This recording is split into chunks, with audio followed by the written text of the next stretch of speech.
में एक बार फिर युद्ध की आहट तेज हो गई है। हार्मूज में अमेरिकी सेना के हमले के बाद ईरान ने भी पलटवार कर बहरीन और कुवैत में अमेरिकी सैन्य ठिकानों पर मिसाइलें दागी हैं।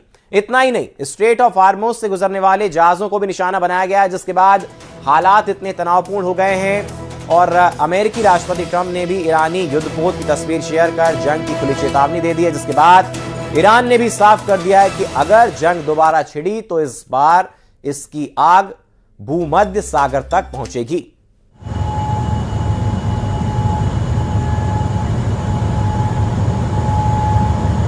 राष्ट्रपति ट्रंप ने एक दफा फिर तस्वीरें साझा की हैं और भूमध्य सागर तक युद्ध की आग पहुंचने का कहीं ना कहीं उन्होंने एक इशारा भी किया। और खाड़ी में हालात तेजी से विस्फोटक होते जा रहे हैं और दोबारा जंग की आहट के बीच पाकिस्तान के गृह मंत्री मोहसिन नकवी तेहरान पहुंचे हैं। पाकिस्तान कोशिश में है कि ईरान और अमेरिका के बीच किसी तरह तीसरे दौर की शांति वार्ता हो सके, लेकिन जमीनी हकीकत यह है कि हालात बेहद नाजुक हैं। भरोसे की भारी कमी, लगातार बढ़ती सैन्य गतिविधियां और सख्त रुख ने स्थिति को उस मोड़ पर ला खड़ा किया है जहां एक छोटी सी चूक भी बड़े टकराव में बदल सकती है।